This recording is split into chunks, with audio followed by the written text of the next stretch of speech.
Estás escuchando Café con Luber, con la conducción de María José Lubertino.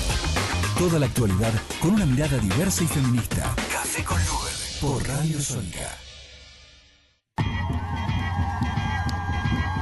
Los barrios, periferias, colonias y poblas somos varias las que ya no se conforman, no callamos, escribimos ahora nuestra historia exigiendo el derecho de existir en la memoria. Pueblos, barrios, periferias, colonias y poblas somos varios los que ya no se conforman, no callamos, escribimos ahora nuestra historia exigiendo el derecho de existir en la memoria. Ya mucho tiempo pasado con esos cuentos, negando nuestra historia y construyendo la de ellos. Y es que incapaces somos de reconocerlo, que nuestro mayor opresor es el que vive dentro nuestro. Pelear con nuestra misma gente a favor de los de arriba, la idea de que solo individualmente habrá salida. Si es el dinero el que te motiva, al final del día en nuestras raíces es más grande la herida. Pero actos de sanación se van formando, solo entre el pueblo habrá un verdadero cambio. La gente consciente que entiende que esto ya es absurdo, vamos sumando alrededor del mundo.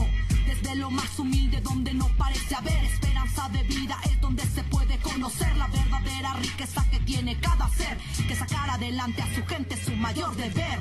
Pueblos, barrios, periferias, colonias y poblas somos varias las que ya no se conforman, no callamos, escribimos ahora nuestra historia exigiendo el derecho de existir en la memoria. Pueblos, barrios, periferias, colonias y poblas somos... Hola, hola, hola, esto es Café con Luber y estamos iniciando otra semana más con mucha energía, con mucha alegría, con mucho optimismo en medio de un mar de problemas, pero no perdemos la alegría ni el optimismo porque como siempre trabajamos con razón, con solidaridad y en armonía. Tratamos de mantener nuestra paz interior y la de nuestro alrededor para lograr los cambios que necesitamos, o por lo menos que no cambien todo lo que nos gusta que cambie.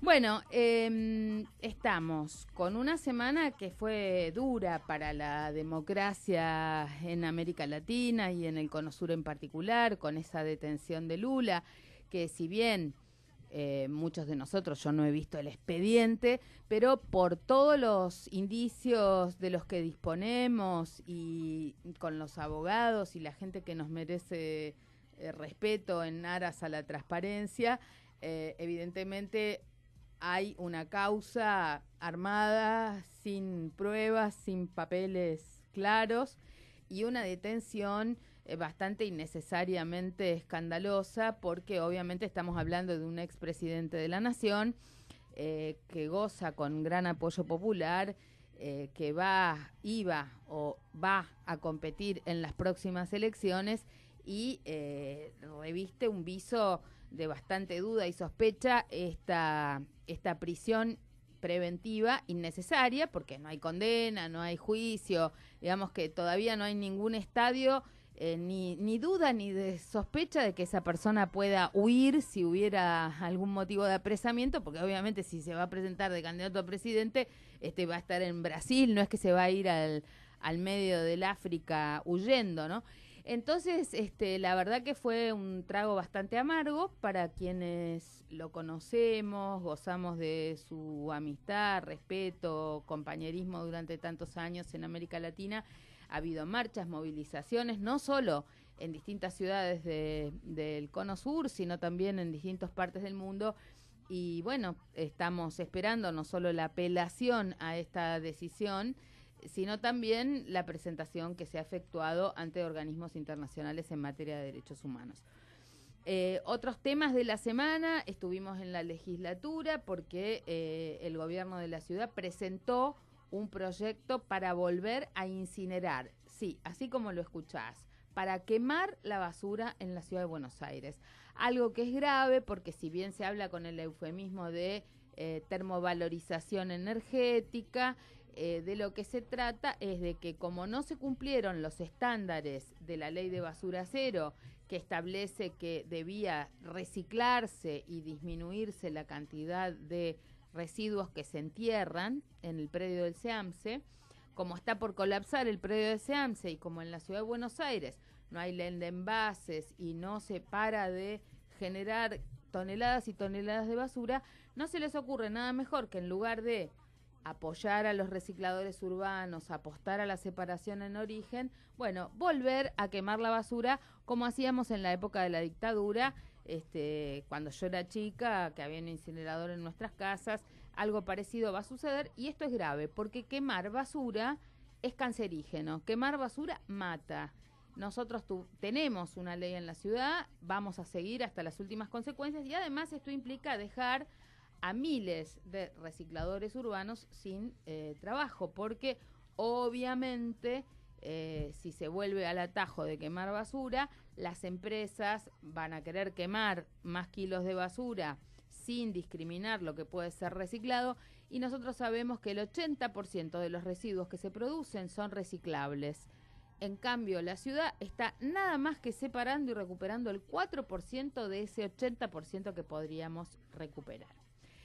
Mañana vamos a estar, durante todo el día, empieza el debate del aborto legal, seguro y gratuito. Estamos convocándonos, las mujeres, con toda la marea verde, desde las 9:30 de la mañana, en la esquina del Congreso. Vamos a estar allí. A la mañana van a hablar 10 a 15 expositores a favor, y por la tarde 10 a 15 expositores en contra. Van a ser 2 meses intensos, vamos a estar todos los martes y todos los jueves allí en el Congreso. Mañana a las 17, 18 horas va a haber un gran pañuelazo con grupos de rock incluidos, etcétera. Así que las esperamos a todas y a todos para apoyar el derecho al aborto legal, seguro y gratuito. Y por supuesto vamos a estar todo el mes intensamente contándoles detalle por detalle de quiénes son los oradores.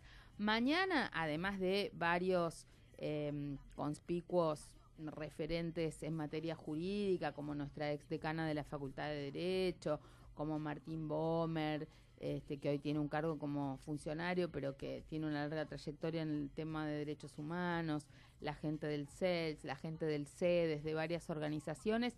Van a estar Luis Novarecio a favor del aborto, y también las actrices Griselda Siciliani y Carla Patterson, que les vamos a agradecer muchísimo que nos acompañen, porque obviamente son personalidades públicas que ponen el cuerpo y que es muy importante que en estos temas se expresen. Así que gracias a Luis Novarecio, a Griselda Siciliani y a Carla Patterson, lo dije mal la otra vez, por acompañarnos, y por supuesto a todas las personalidades destacadas de la salud, de la psicología, de la cultura, del derecho, que van a estar dando su testimonio durante estos 2 meses. Bueno, y como les habíamos anunciado, estamos con Alejandro López Mieres, que es nuestro columnista en materia económica, y tenemos muchas cosas para hablar. Muchas. Pero esta semana en el Congreso hubo una visita del ministro Caputo, y vos querías compartir con nosotros, por supuesto, las cifras del endeudamiento, pero también esta circunstancia en el Congreso esta semana, ¿verdad? Sí, creo que fue una situación muy singular, porque era la primera vez que se constituía la bicameral de seguimiento de deuda, que por ley se armó hace 2 años, pero en realidad ya venía con otros antecedentes de otras leyes ya promulgadas, y nunca se había reunido. En esta oportunidad se reunieron en el Congreso con la presencia del ministro de Finanzas, en lo que en teoría, si bien no podemos llamar un interrogatorio, llamémosle formal, sí fue como para interiorizar a diputados y a senadores sobre los procesos de endeudamiento que tiene Argentina desde el gobierno macrista. Y la verdad que lo que podemos decir es que no solamente el ministro de Finanzas se burló de los diputados y los senadores, sino se burló de todo el pueblo argentino. ¿Por qué? A mí me preocupa esta contradicción. Yo recuerdo a Macri diciendo en un discurso que había que dejar de endeudarse, pero desde que asume el gobierno hasta la fecha no ha parado de crecer la deuda. Incluso hoy emitieron deuda. ¿En cómo estamos con los números de la deuda? No, los números de deuda son espantosos. Si bien formalmente está publicada la deuda pública al 30 de septiembre del año pasado, el ministro Caputo dio algunos números vinculados al fin de año, donde la deuda alcanza a los 330.000 millones de dólares, que esto representa más del 60% del Producto Bruto argentino. Para que tengas una idea, la crisis del 2001 se constituyó con una relación deuda-PBI del 52%. Imagínate en qué situación estamos. Cuando estalló todo en el 2001 estábamos con menos deuda. Está bien, pero no es menos cierto que hoy la deuda se compone de una manera distinta que en el 2001 porque hay mucha deuda en manos de agencias del sector público, Banco Central, Banco Nación, lo que se constituyó como el Fondo de Garantía de Sustentabilidad de ANSES. Entonces, hoy la relación en manos de privados, léase bonos, tenedores privados y organismos internacionales y bilaterales, digamos, está en el orden del 32%. Y hay una proyección que va a llegar en el año 2020 al 38%. El argumento de Caputo es que esto es una relación de las más bajas de Latinoamérica y por consiguiente no hay riesgos. Ahora bien, ¿es esto así? Porque en realidad, te voy a contestar tu pregunta, porque el fundamento de estar tomando deuda sistemáticamente, según Caputo, es el alto déficit fiscal que hay. Entonces, las medidas que según Caputo, toma el gobierno para ir bajando el déficit primario a razón de 1 punto por año hasta llegar prácticamente a equilibrio fiscal en el año 2021, permitirían que Argentina, al bajar el déficit, se endeude cada vez menos. Ese es el argumento oficial. Ahora bien, la presión que están teniendo los mismos intereses de la deuda sobre las cuentas públicas se potencian mucho más que lo que se reduce el déficit primario. Por consiguiente, Argentina cada vez tiene más déficit financiero, que es el déficit total. Entonces, el argumento... Pero a ver, hay algo que no me cierra. Uno no puede gastar más de lo que ingresa y no se puede... ¿Por qué? Bueno, se puede gastar más, pero tenés que tener una previsión de que en algún momento tenés que pagar. Bueno, porque no puede haber una espiral eterna de que te endeudás para pagar los gastos problema, ordinarios. Pero esa es la trampa, esa es una de las trampas que tiene el argumento oficial. O sea, linkear, enlazar de manera directa el endeudamiento con el déficit operativo, el déficit primario. Entonces, el argumento oficial es que porque hay déficit, hay endeudamiento. Ahora bien, Argentina podría, sacando todos los subsidios, que ya en eso vamos, porque las tarifas aumentan para sacar. Al 2019 no va a quedar ningún subsidio. Es una tendencia, pero podrías bajar en términos reales las asignaciones familiares, las jubilaciones. Ya los bajaron. Digo, hasta el punto de llegar a un equilibrio fiscal, e igual tendrías que endeudarte en dólares. Porque los desequilibrios, el desequilibrio no es solamente un desequilibrio fiscal, es un desequilibrio de las cuentas externas. Argentina tiene un terrible déficit en dólares. Son más los dólares que se van que los dólares que entran. Y esto ya no tiene que ver con el déficit fiscal. Tiene que ver con el turismo. Tiene que ver con el turismo, con la fuga de capitales, el ahorro del colchón, ¿no? o la fuga de los grandes grupos económicos. Pero también tenemos un problema estructural. Estructural ¿qué significa? Que la industria argentina no genera, es deficitaria en dólares. Genera menos dólares que los necesarios para poder tener un equilibrio. Entonces, o bien el tipo de cambio que vos tenés está atrasado y de alguna manera es irreal en términos estructurales o en términos globales, necesitarías un tipo de cambio mucho más fuerte o un peso mucho más devaluado para poder volver a tener un equilibrio. O sea, eso es... Nos vuelven a ajustar a todos. Baja todo en términos Sube de dólar. Todo. Claro. No. De ahí, digamos, los grandes golpes o las grandes crisis siempre en Argentina estuvieron acompañadas por grandes devaluaciones y vas incluso a tener... en el final del gobierno de Cristina, Kicillof tuvo un pico ahí. Bueno, eso fue en enero del 2014 y después hubo otro, el supuesto sinceramiento del tipo de cambio de Macri en cuanto asumió en diciembre. Sí, o sea, tuvimos dos ahí. Entonces, el primer punto de la mentira es que el endeudamiento, el exponencial endeudamiento que reconoce Caputo en 2 años de 80.000 millones de dólares, que vos decís en que términos netos, 300. no, era de 250.000 a 330.000, pero estamos hablando de deuda neta, ¿eh? O sea, es un número realmente importante. Neto es sin contar los intereses. No, neto es, o sea, vos te endeudaste por mucho más. Lo que pasa es que tuviste que pagar deudas, o sea, te endeudaste para pagar deudas, pero los 80.000 es aumento de deuda neta. La primera mentira de Caputo es suponer, que es una mentira, digamos, de todo el gobierno, suponer que la deuda obedece solamente al déficit primario, que es lo que yo te estaba explicando en términos estructurales. Pero la gente no entiende qué es déficit primario. Bueno, sí. Déficit primario tiene que ver la diferencia en lo que vos dijiste, en la diferencia entre los ingresos y los gastos. Ajá. Entonces, eso genera un número que determina una necesidad de endeudamiento, pero a eso, ese no es el déficit total. El déficit total es esto que yo te estoy diciendo más los intereses de la deuda. Si vos te endeudás cada vez más, suben exponencialmente los intereses de la deuda y por más que vos bajes los gastos o subas los ingresos, vas a seguir teniendo un déficit importante. Ahora, ¿cómo puede ser? A ver, cuando se va la presidenta anterior, deja déficit. Eso era ya así. Eso es una realidad. Eso era un dato. Del orden del 5,5% del PBI. Perfecto. Ahora, ¿en cuánto está el déficit?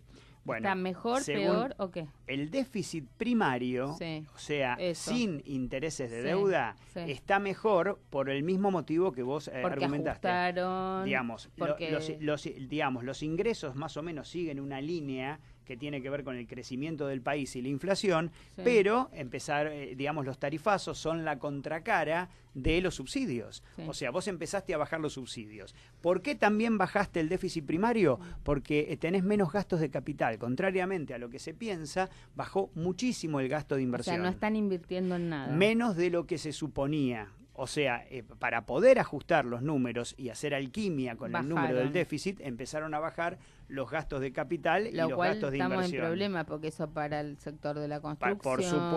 Por supuesto, y encima y el impacto sobre el empleo, por otro lado. Por eso va a tener... Ahora, ahí está el otro tema que a mí me parece que es central, vinculado... Ahora tengo dos preguntas. Bueno, sí. Vos dijiste que había habido el otro día un déficit, un problema en el Congreso en relación a lo que dijo Caputo, además de este desfasaje entre lo que reconoce como deuda y lo que vos o otros del espectro opositor entienden que hay de deuda. ¿Qué más sucedió que fue disruptivo? Bueno, el final de la reunión a las 4 horas de haber iniciado fue una especie de estratagema que el mismo ministro hizo con la complicidad del presidente de la bicameral para poder rajar, para poder irse. Porque fue un papelito que le entregó a una diputada que lo sintió como una provocación, se armó un tole-tole bárbaro y levantaron la reunión. En un momento que el senador Pino Solanas lo estaba apretando y lo estaba tildando de mentiroso directamente. ¿Qué es lo que está pasando? Acá hay una incompatibilidad de funciones de manera terrible. ¿Por qué? Porque el ministro Caputo tiene declarado ante la SEC es la Comisión Nacional de Valores de Estados Unidos, aclaró que las cuestiones en términos de bolsa o las cuestiones en términos de conflicto de intereses en Estados Unidos están penados con prisión mucho más severa que lo que puede ser en la Argentina. Bueno, aparece, y esto por los Paradise Papers, aparece Caputo como dueño de una offshore, que a su vez es dueño de otra offshore, que a su vez es dueño de otra que operó con bonos argentinos, que se llama Noctua. La empresa madre, digamos, que figura a nombre de Caputo, se llama Princess International Group, del cual Caputo entre el año 2009 y 2015 tuvo más del 75%. ¿Entre qué año y qué año? Entre el 2009 y el 2015, o sea, según él, ya se desprende... ¿Era funcionario de Macri de la ciudad? No, Caputo no era... ¿Seguro que no. ¿Era asesor nada más? Puede ser, sí, él trabajaba en el sector privado y según él trabaja en el sector privado hasta la primera semana de diciembre del 2015. No fue... O por lo menos yo no recuerdo que lo haya sido. Pero el problema, Noctua... se llevó una parte muy importante del famoso bono a 100 años y compró una parte muy importante de este bono. Ahora, según la SEC, figura como dueño de las acciones. Él dice que nunca lo declaró ante la Oficina Anticorrupción esa tenencia porque no era dueño de las acciones, sino era tenedor fiduciario. ¿Qué significa esto? Testaferro. Testaferro de alguien y un poco disculpame la palabra, quilombo que se armó en la bicameral el otro día, sirvió precisamente para poder tapar todo eso. Creo que hay una nota muy interesante de La Nación, de Alconada, ¿no? Hugo Alconada Mon, sobre este tema. Bueno, hay varias notas y varias notas vinculadas a este tema de la responsabilidad, porque incluso la figura de tenedor fiduciario no es lo mismo en Estados Unidos que en Argentina.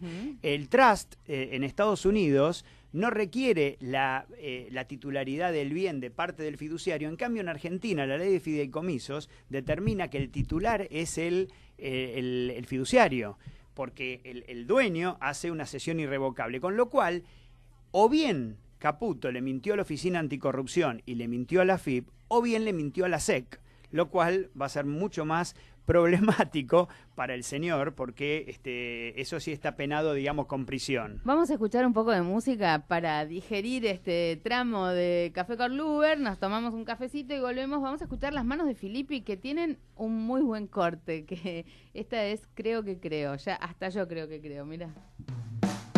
Creo que creo, ya no sé si soy ateo. Qué feo, qué feo, qué feo. Creo que creo, ya no sé si soy ateo. Qué feo, qué feo. Yo que me burlé fulero de los que al agradecer miraban para el cielo. Me reí del que rezaba y hasta el cielo se tiraba para pedir un deseo. Cuando todo caminaba era fácil ser ateo, pero estando bajo tierra nunca tuve tanto huevo. Hoy saliendo una vez más del agujero me doy cuenta cuánto brillo da el lucero. Quiero congelar el tiempo y no volver al suelo, y me veo haciendo ok con el dedo al cielo. Creo que creo, ya no sé si soy ateo. Qué feo, qué feo, qué feo. Creo que creo, ya no sé si soy ateo. Qué feo, qué feo.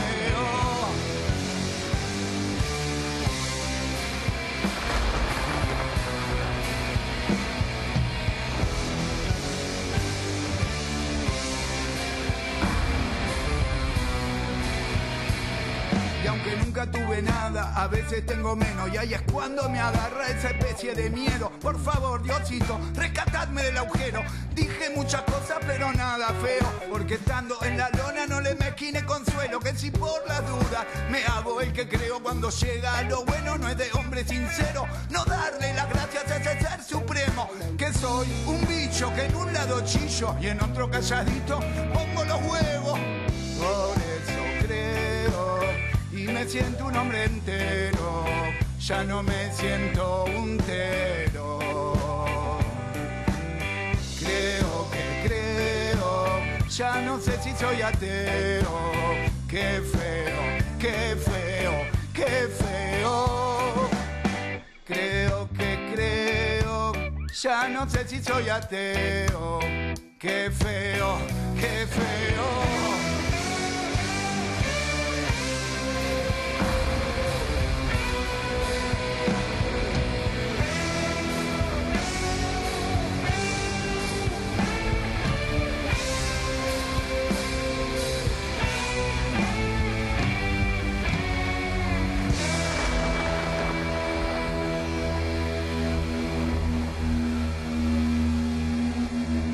Estás escuchando Café con Luber, con la conducción de María José Lubertino.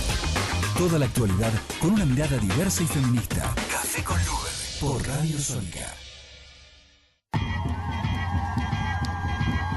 Los barrios, periferias, colonias y poblas somos varias las que ya no se conforman, no callamos, escribimos ahora nuestra historia exigiendo el derecho de existir en la memoria. Pueblos, barrios, periferias, colonias y poblas.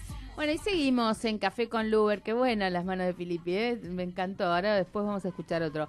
Estábamos hablando con Alejandro todo lo que significa digamos, más allá del caso de Lula que hablábamos antes, en Argentina, obviamente no queremos ni establecer punto de comparación con el tema, pero el resquebrajamiento de la confianza en las instituciones, o sea, si vos tenés ministros que están sospechados de que juegan para intereses particulares o para intereses empresarios, si vos tenés una representante del gobierno, importante líder del gobierno, acusando al presidente de la Corte y ese tema no es clarificado, hay como una sospecha de todos los actores en el juego. Digamos que una democracia se sustenta en la fantasía o en el mito de la autoridad de algunas personas en las que todos confiamos. Digamos, se supone que hay como unas reglas de juego donde uno cree en esos representantes, en su honestidad, en su ecuanimidad, en que van a hacer un aporte al bien común.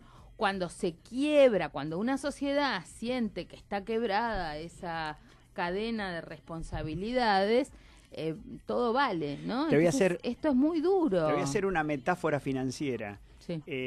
Si vos analizás la historia argentina desde, desde la vuelta de la democracia, estaría aumentando la volatilidad de la confianza. Claro. ¿Qué quiere decir? Que cada vez los ciclos duran menos, los ciclos de confianza de la gente duran menos, y que tiene que ver con las expectativas incumplidas. No es casual, por otro lado, que como tendencia de largo plazo, la pobreza estructural es mayor y la situación de la emergencia del pueblo, digamos, es cada vez mayor. Entonces no es casual tampoco que los quiebres de confianza sean cada vez más frecuentes. Claro, pero una cosa es la política, que tiene válvula de escape, elecciones cada 2 años, etcétera, etcétera. Otra cosa es el tema del Poder Judicial. Yo no soy naif, yo soy abogada, soy profesora de la facultad, tengo una larga trayectoria en relación al tema, pero la verdad que es como el resguardo de las instituciones, el resguardo del poder. Cuando uno ve todos los días los programas políticos de la tele hablando de las internas en Comodoro Pi, de los conflictos en el Palacio, de la no sé qué, es decir, se pierde como ese mito de la seriedad de alguna institución. Es que en ¿no? teoría no debería ser un mito. O sea, yo creo que atrás del discurso, es cierto que el discurso mediático es complejo, pero también no es menos cierto la funcionalidad de Comodoro Pi respecto al poder de turno. Entonces, eso es una realidad concreta, objetiva. Entonces, sí, no es solo eso, porque hay, digamos, es Comodoro Pi, pero también son otras instancias, por y supuesto, otros fueros, y etcétera.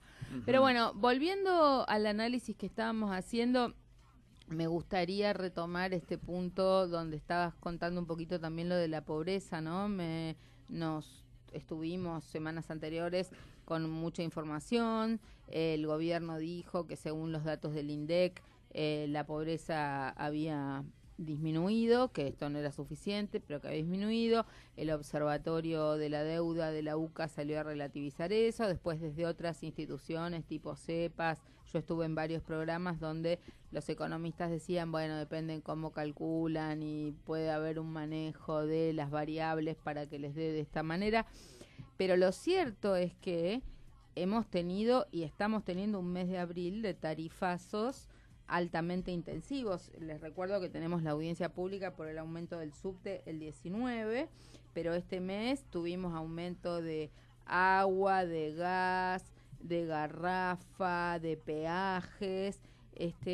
Yo no sé cómo hacen las cuentas para que les dé que bajó la pobreza cuando tenés un impacto tan fuerte de tarifas, ¿no? Me parece que, si bien quedó un tema pendiente, vamos a hablar de este tema. Vos sabés que yo creo que es necesario aclarar que hay cuestiones metodológicas y que uno no puede soslayar que el gobierno anterior, los últimos, 2 años o 3 años, se dejó de publicar el indicador de pobreza.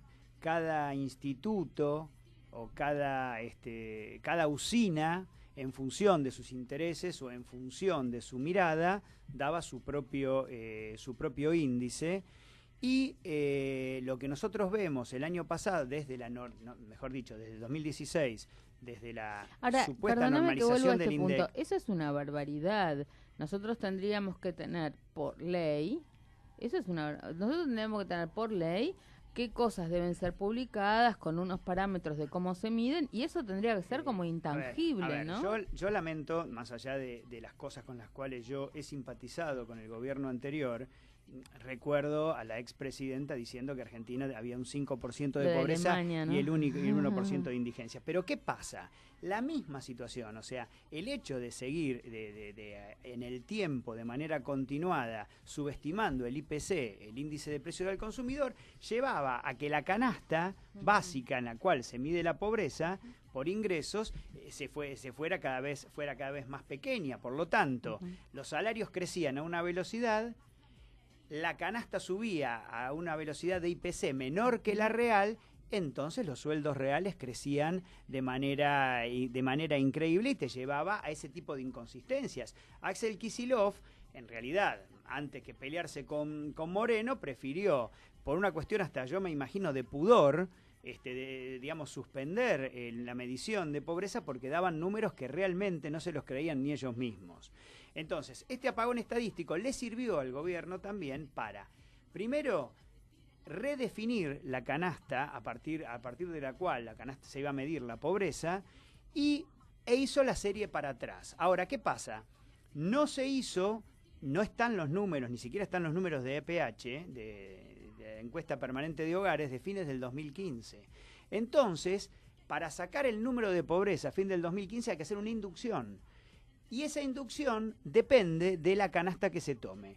Los números que tenemos en el instituto, en el IPIP nosotros, es que con la canasta actual, con la cual está midiendo actualmente el INDEC y le da este 25,7% del cual vos hablás, a fin del 2015 la pobreza era del 29,5%. Con lo cual estaría mostrando una mejora el gobierno. Ahora, ¿qué pasa? Es una mejora que es sospechosa. ¿Por qué sospechosa?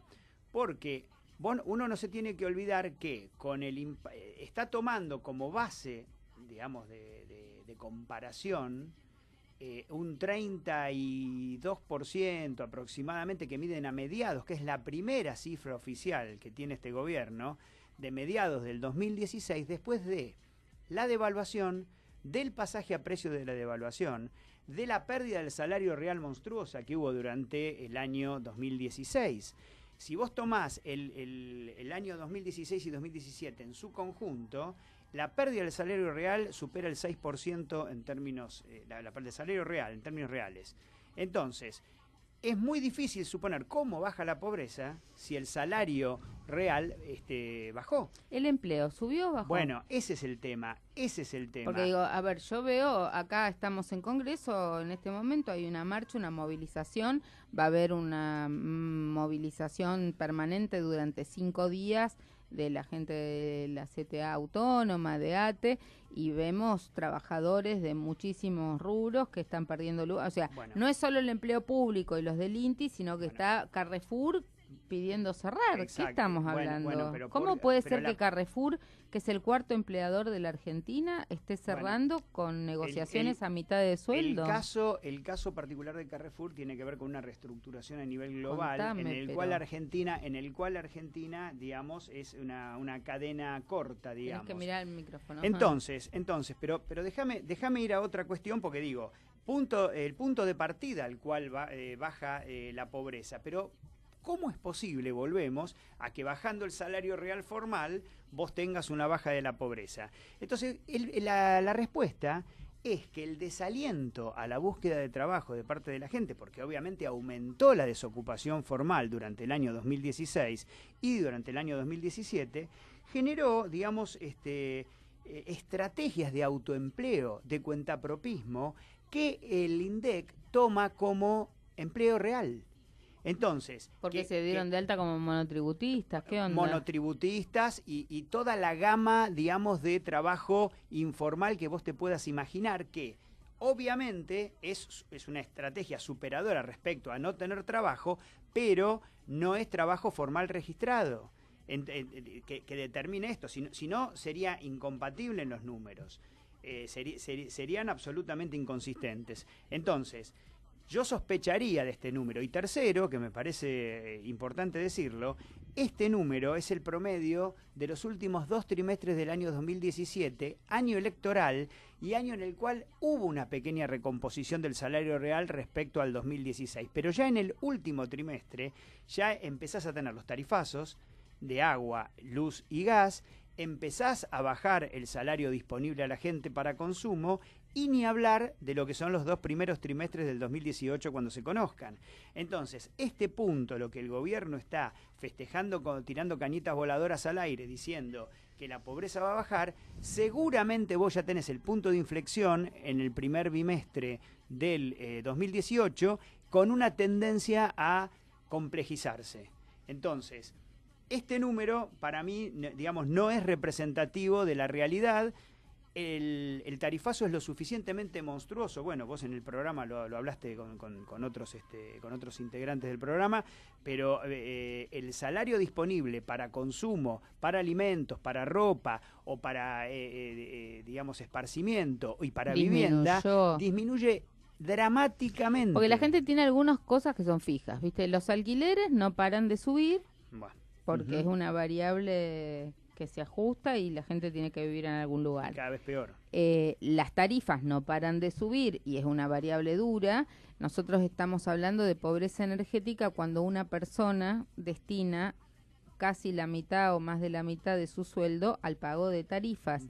Y estamos detectando que, más allá de la línea de pobreza, tenemos una franja muy importante de sectores bajos o medios bajos, incluso trabajadores formales que están entrando en pobreza energética, sin contar la situación de colapso de las pymes, que con los aumentos de tarifas al punto que estamos con electricidad y gas, están teniendo cierres o situaciones como vivimos las Pascuas con la gente que fuimos a apoyar a los de Arrufat para comprar chocolate, porque no pagaban 26.000 pesos mensuales de electricidad, que no sé después de las Pascuas cómo lo sostienen. Pero eso es de gravedad extrema, porque esos son, en cada pyme que se cierra, quedan 100 o 50 o 200 personas o familias. Yo no me olvido que el presidente Macri y Frigerio dijeron públicamente que el gobierno de Macri, en este primer mandato, iba a ser evaluado por la disminución de la pobreza. O sea, que este número lo van a tener que dibujar o lo van a querer dibujar más allá de lo que ocurra, y eso es terrible. O sea, bajar la pobreza porque aumentaste el monotributo, porque aumentaste el cuentapropismo, no funciona, pero además no tiene perspectivas. Y además no se va a cumplir. ¿Por qué? Si el gobierno pretende anclar en el 15% las paritarias, y ahora sí me voy al sector formal, en un contexto en el cual la inflación no va a bajar del 20% y para algunos ya va a estar más cerca del 25%, la pérdida de salario real de este año va a ser dramática, como en el 2016.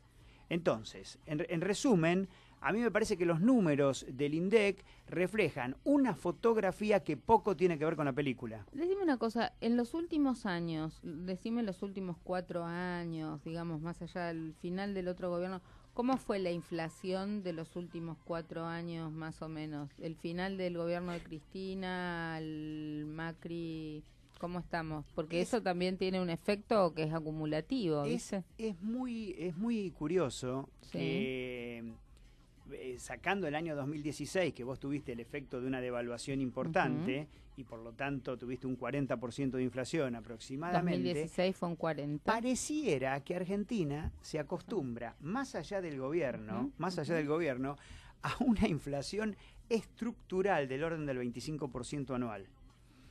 Los últimos años de Cristina y los años de Macri, el 2017 y digamos, todos apuntan, o por lo menos el discurso oficial apunta, a que la inflación iba a ser ¿te acordás que era del 12%? Sí. De la pauta del 12% se pasó al 15%. Y hoy un periodista del grupo Clarín, muy conocido, ya está diciendo que, si bien no lo van a decir públicamente, ya está reconocido en todos los documentos oficiales una inflación del 20%. Del 20. Con lo cual... Pero del 20 quiere decir que va a ser 25. Del 20, digamos, si vos ves lo que es el REM, que es la encuesta que hace el Banco Central con las principales consultoras, están hablando de un 20,5. Pero esto se va a ir modificando seguramente y va a tender, en general el consenso es del 22. Pero vos, si fuera efectivamente del 22, vos vas a tener una pérdida real del salario del orden del 7%. Ahora, esto se continúa con la diferencia que en el gobierno de Cristina vos tenías salarios reales los últimos años que por lo menos empardaban la inflación real. Pero, por ejemplo, salvo el 2016, que fue del 40, que fue un zapatazo terrible. 2015, 2014, ¿cuánto era la inflación? Fue del 25. Sí. No, en el 2014 fue un poco mayor. No me acuerdo si fue del 28 aproximadamente, por el efecto, como vos dijiste, de la devaluación de enero del 2014. Pero siempre hay alguna explicación, pero siempre... No, pero es que vos, en un contexto... Ahora, es grave, porque ni siquiera estamos hablando, ya no te digo de la pelea por bajar a un dígito, estamos muy arriba, pero es mucho. Y parece no poder bajarse, digamos, la explicación... Y vos ves que los representantes del establishment financiero y económico dicen que en el segundo semestre la inflación va a bajar. ¿Por qué? Porque vos ya pasaste el efecto del tarifazo y recién vas a tener lo que se llaman aumentos de segunda generación, como el tarifazo impacta sobre el aumento de precios. Ahora, es lógico que si vos generás una autorrecesión porque le sacaste a la gente un 6% o un 7% de salario real, no es que la inflación no te va a subir, pero por recesión, no por otro motivo. Bueno, vamos a escuchar otro poquito de música. Vamos con la segunda de las manos de Felipe, que se llama Malcriado, para pasar este trago de la inflación.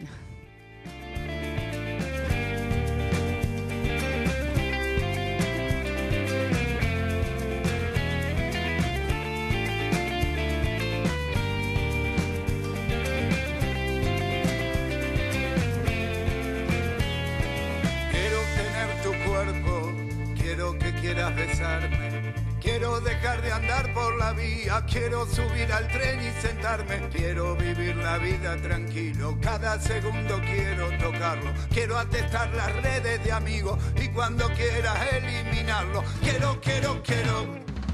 quiero sentirme vivo, quiero salir a gritarlo, quiero comer a la carta y que el mozo me traiga el vino y me haga probarlo. Quiero decirle que está picado, que este pingüino no es de mi agrado. Quiero que entienda que no habrá propina y del trapito haber escapado. Quiero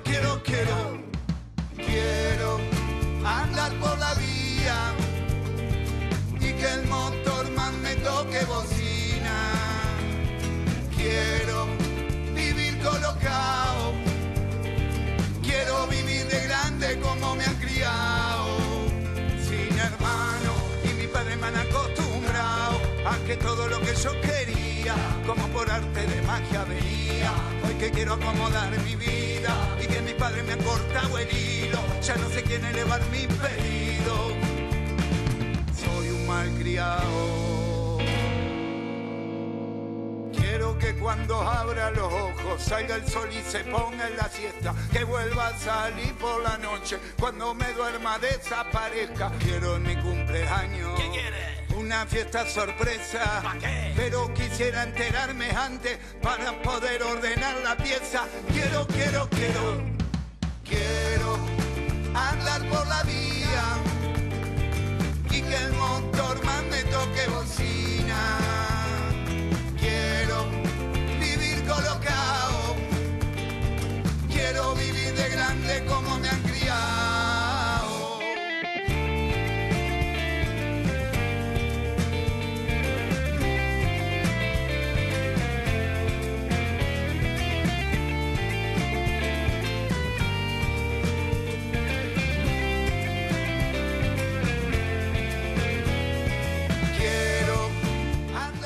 Bueno, seguimos en Café con Luber. Te contamos que estuvimos esta semana que pasó con los vecinos allí de Colegiales, acompañándolos en lo que fue la audiencia judicial en una audiencia citada por el doctor López Alfonsín, frente a este atropello del gobierno que quería hacer un shopping y un estacionamiento en algo que por ley es una plaza.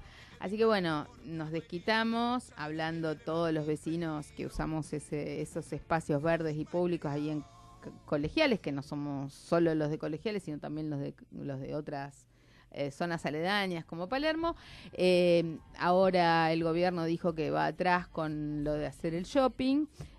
Pero bueno, veremos qué quieren hacer con el estacionamiento. Nosotros propusimos que si hay que hacer un estacionamiento, que lo hagan abajo de lo que fue el ex mercado Dorrego, pero no quitando espacio verde y posibilidades a un lugar que tiene permeabilidad, porque ahí están cementando a paso acelerado todas las manzanas de alrededor, que antes eran espacios verdes, ahora van a ser torres.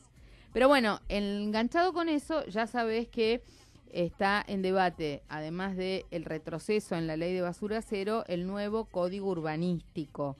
Es muy grave porque nos van a desconfigurar la identidad de los barrios, desaparecen los pulmones de manzana, desaparecen las esquinas más bajas que permitían que los vientos y el sol girara, y por supuesto ellos llaman volumización a elevar las construcciones en todas las manzanas, tomando como estándar lo que sea más alto de la cuadra. Eso quiere decir que vamos a tener una cantidad de obras y de negocios inmobiliarios importantes, desconfigurando lo que son las identidades barriales, etcétera, etcétera. Todos los que estén interesados en esto, y si no sabes mucho de esto, es importante que te informes para saber qué pasa con tu cuadra, con tu manzana y qué movimientos va a haber, porque te vas a encontrar con consecuencias si sale esta ley que van a ser luego irreversibles. Es importante, mañana hay una reunión a las 18 horas en la legislatura de la Ciudad de Buenos Aires, en el Salón Perón, convocada por los vecinos que vinieron haciendo talleres en los distintos barrios de la ciudad y que tienen una lista de propuestas alternativas para un código que piense en la gente y no en los negocios inmobiliarios. Mañana 18 horas en la legislatura de la ciudad es una cita importantísima. O sea que del pañuelazo verde del aborto legal, seguro y gratuito nos vamos a la legislatura. Bueno, y ahora seguimos con Alejandro. En estos minutitos más no queríamos dejar de hablar un poquito sobre la situación de Brasil. No es solo la situación de la detención de Lula, sino qué está pasando en Brasil en la economía, qué medidas está tomando el gobierno de Temer, porque de alguna manera es como un poco esta discusión grave institucionalmente de la detención de Lula, es como pantalla a problemas económicos fuertes que está teniendo Brasil. Más allá, bueno, no quiero dejar de lado tampoco la muerte de la concejala en Río de Janeiro, la militarización en Río, digamos, cosas que estamos absortos y solidariamente con nuestros compañeros de rumbo de la Patria Grande repudiamos, ¿no? Las balaceras el otro día, la represión. La detención de Lula es un punto más, y lamentablemente no el último, del proceso de deterioro de la experiencia democrática, no solo en Brasil, sino en toda Latinoamérica. Hay ejemplos que tienen que ver con Chile, que tienen que ver con Perú, que tienen que ver con Colombia, que tienen que ver con Ecuador. Y lamentablemente Honduras, bueno, sí, podemos seguir la lista. Sí. Y un deterioro en el caso específico de Brasil, que viene de septiembre del 2016, en lo que fue la destitución inconstitucional de Dilma por 61 senadores, de los cuales 47 estaban procesados y 15 estaban condenados por un delito por el cual, aplicado en Argentina, tendría que estar preso todo el gabinete, tendría que estar preso el presidente. O sea que es la reasignación de una partida presupuestaria. Ni más ni menos que eso. Aparte, Dilma, una persona intachable, que teniendo todo el escándalo de Lavallato, media política, incluido el actual ocupante de la... Una burguesía que sostiene un presidente que fue firmado pidiendo una coima y que lo está sosteniendo en este momento. Entonces uno podría preguntarse cómo se llega a un punto de esta naturaleza, o sea, cómo estás. Y viendo los antecedentes, uno tiene que entender que, por ejemplo, desde la crisis del 99 de Brasil y de la constitución del Real, Brasil es un país raro, porque es un país que efectivamente absorbió inversión industrial, dada las dimensiones del país, dada la potencialidad en términos de consumo interno, pero también de exportaciones, mantuvo un nivel de desigualdad terrible durante estos años, mantuvo una tasa de interés real muy alta. Pero con Lula y con Dilma con se mejoró, todos, pero también... no, con todos. Acá hubo una continuidad y que tiene que ver con asegurar el ingreso de capitales, o sea, permanentemente ingresaron capitales a Brasil, sostenido también por lo que nosotros denominaríamos timba financiera, que no era un tema menor a la hora de la ecuación tanto económica con Lula en como Brasil. con Dilma. Lula y Dilma digamos, profundizó políticas neoliberales, sin duda, más que con Lula, digamos, pero Lula lo tuvo a Meireles como mano derecha, un neoliberal de alguna forma declarado. Lo que quiero decir con esto es que Brasil se acostumbró a crecer sostenidamente durante toda la década anterior y esta década, la que estamos viviendo, a tasas relativamente razonables. Y por primera vez sobreviene una crisis en el año 2015 y 2016 con una caída del Producto Bruto del orden del 8%, un muy pequeño rebote el año pasado del 1%, en un país profundamente desigual, con un nivel de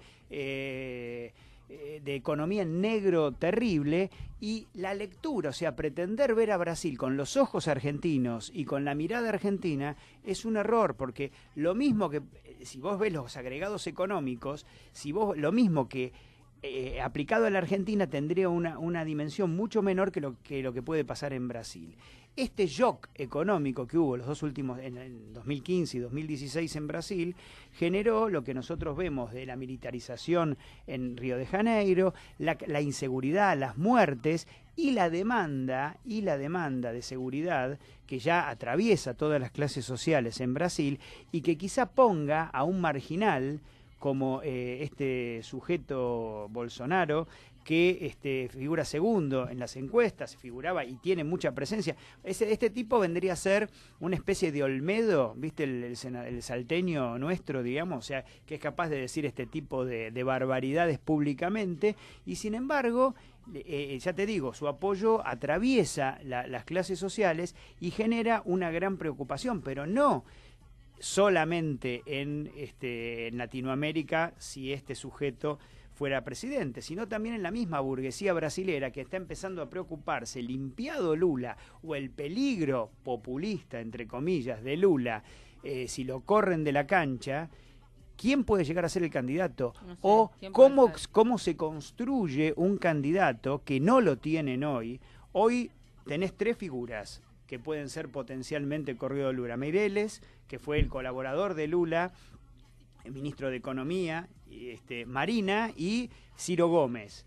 Ahora, yo no descarto, digamos, la generación de una figura alternativa. Por otro lado, vos decís, estos como representantes de ese espacio de izquierda, digamos. Pero igualmente Marina se había ido... Bueno, Meireles no estoy seguro, porque Meireles podría llegar a ser una figura, claro, Meireles podría ser una figura, pero obviamente está salpicado, digamos, de todo el proceso lulista.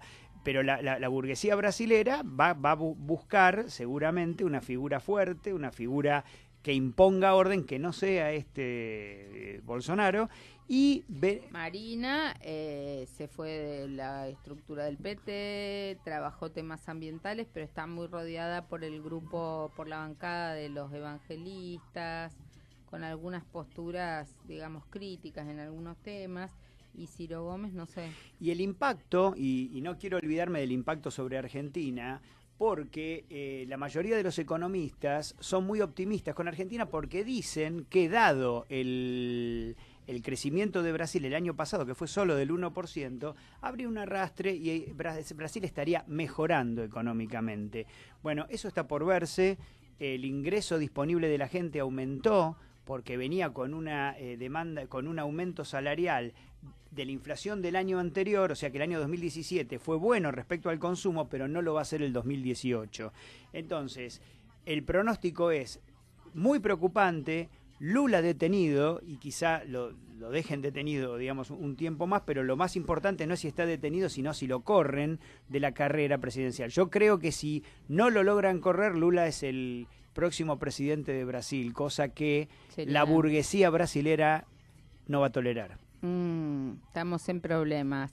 Bueno, ya estamos en los minutitos final del programa. Gracias, Alejandro, por haber compartido algunas reflexiones en un lunes. ¿Estuviste de vacaciones? ¿Anduviste de viaje? ¿Cómo lo pasaste? Sí, muy bien.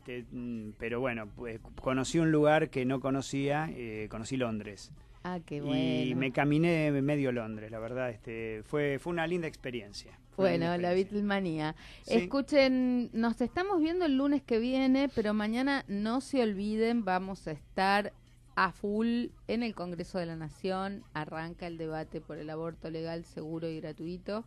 Vamos a estar allí explicando nuestras razones, respetuosos de todas las opiniones, pero fundamentalmente de por qué el aborto es vida. Y bueno, mucho de esto van a poder ver por internet los debates, pero nos vemos mañana a las 9:30 de la mañana y vamos a estar todo el día hasta que las velas no ardan, hasta las 17 horas, donde es el pañuelazo. Nos vemos y hasta la semana que viene. Un beso grande, Café con Luber. Chau, seguimos online.